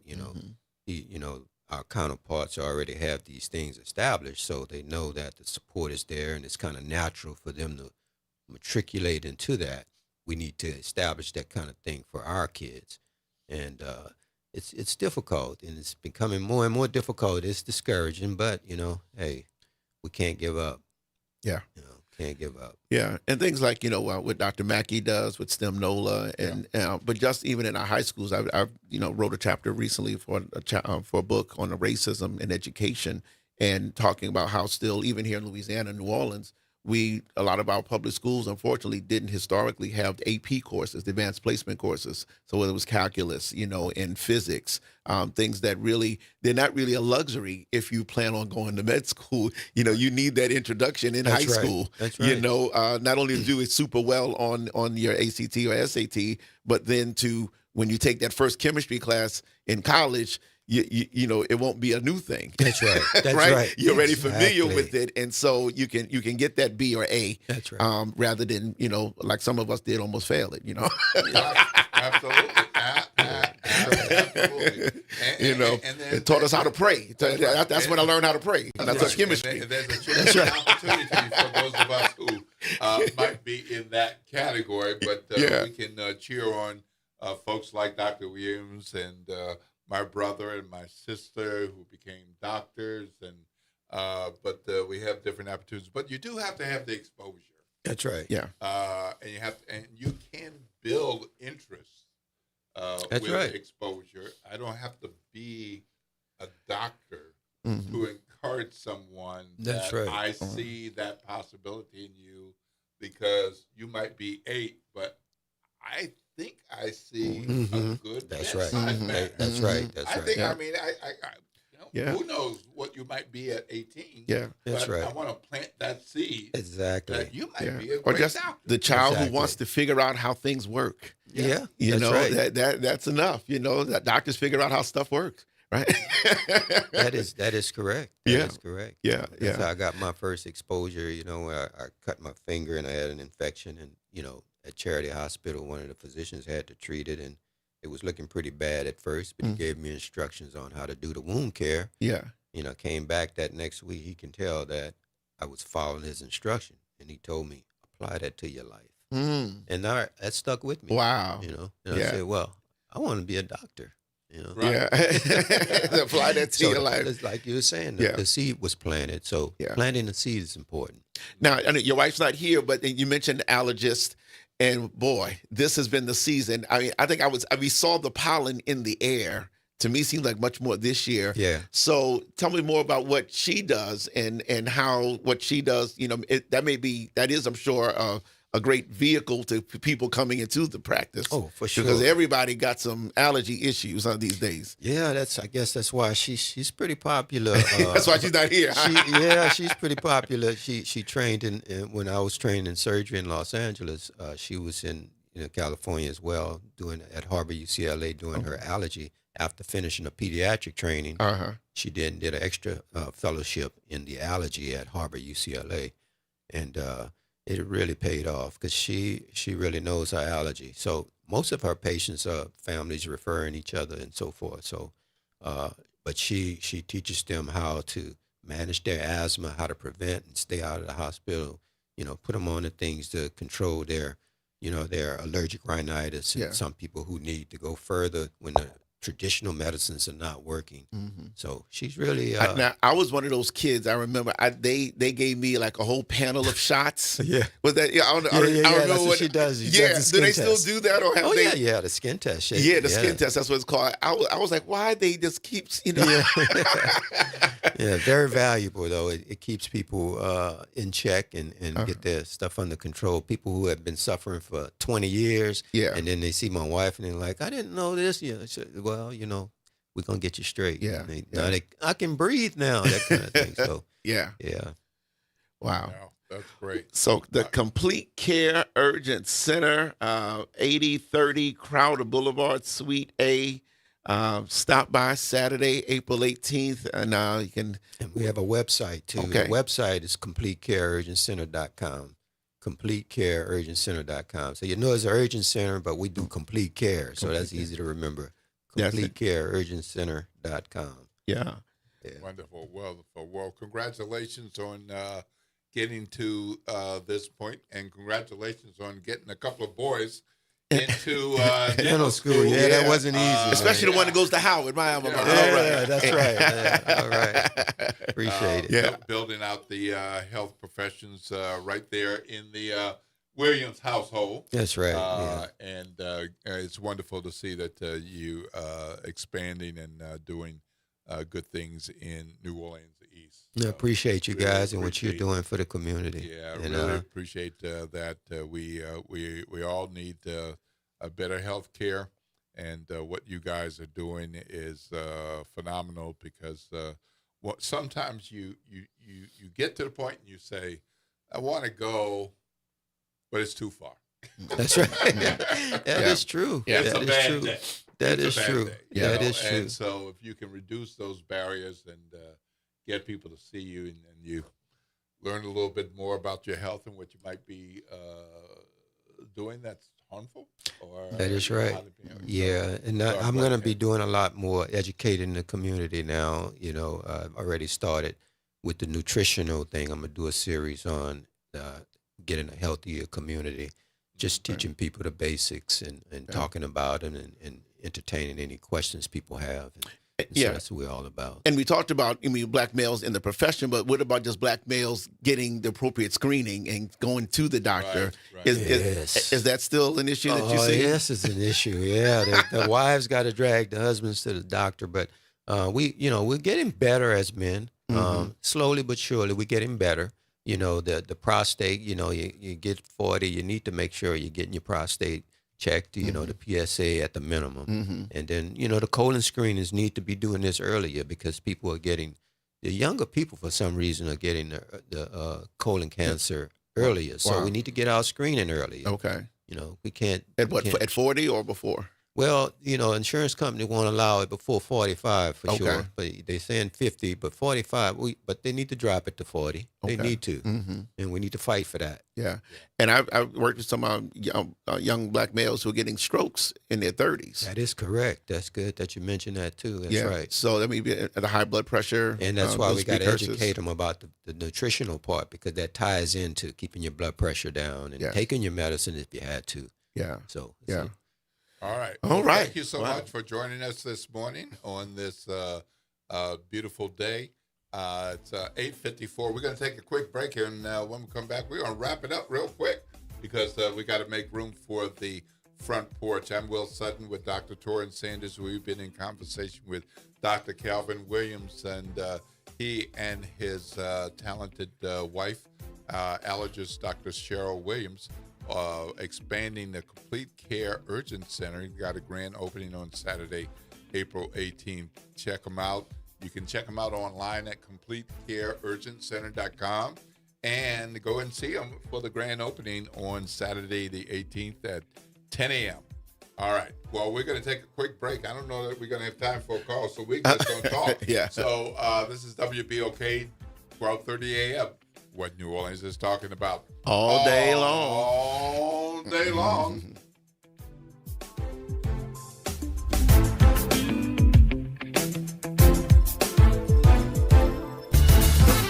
This is Andronica Morris, host of Put Housing First. Join us every Tuesday at 12 o'clock, where we will discuss how housing affects every aspect of our lives and what's necessary, what's needed to guarantee housing for all. Join us every Tuesday at 12 o'clock as we dig down deep onto the issues that affect all of us. This is The Law in Your Legacy. I'm attorney Pete Hamilton. I'm attorney Ryan Hamilton. Losing a loved one is tough enough. Do you really want your family dealing with court battles and paperwork on top of it? Whether you choose a will or a trust, think ahead. Take care of your family. Let them focus on healing instead of headaches. This is not legal advice. That's just a tip brought to you by Liberty Bank and Trust. For more information, go to libertybank.net or contact us at 504-915-5016. Greetings and salutations. I am Edward B. Coulon Smith, chairman of the board of the New Orleans Regional Black Chamber of Commerce. We'd like to invite you to tune in every Wednesday at 12 noon on WBOK to listen in on Black to Business and be a part of the movement that's going on. Thank you. Interest rates and inflation are out of control. Is your credit card debt also out of control? It's time to resolve your debt and take back control for a lot less than what you owe. If you have $10,000 or more in credit card debt, then you need to call us right now. Debt Fix Pros can significantly reduce the amount you owe, and you could be debt-free faster than you think. I knew we had to do something. Our debt was growing. It was getting out of control, and we just didn't know what to do. We saw an ad for Debt Fix Pros. We called, and they showed us how fast they could get us out of debt. It really was amazing, and now we're back in control. Call now, and we'll show you how easy it is to fix your debt. The call and consultation are free. Call Debt Fix Pros right now at 800-311-5977. That's 800-311-5977. 800-311-5977. Good morning, wake up. The Good Morning Show. Good morning. On WBOK.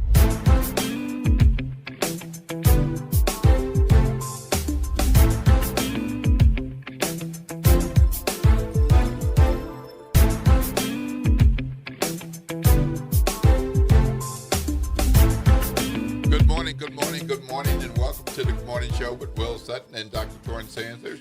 And that's going to wrap it up. That was a great. I was like, you're welcome. It is 8:58 a.m. and it is time. But a great show. A great show, man. I like hanging out with y'all. Y'all talk to good people. Well, smart people. I really like that. We got quite a diversity of types of people. With different knowledge and background. We got some really smart black people, and we got some smart black people who care about stuff that white people are covering and know about. And so we try to expand the knowledge base here. That's right. Keep it going. Keep it going. So we need WBOK. Absolutely. And we got black folks interested in economic development. That's right. Interested in liability protections that might be taken away. That's right. Absolutely. All right. So it's 8:59 a.m. In just a few minutes, you'll hear the front porch. And don't forget, we'll have Tavis Smiley after that. And then after that, we'll have Gerard Stevens on the reality check. G-Man at 4 p.m. Lord willing, I'll be back here on tomorrow morning. And I hope you have a fabulous Hump Day! All right. This is WBOK, 12:30 a.m. What New Orleans is talking about all day long.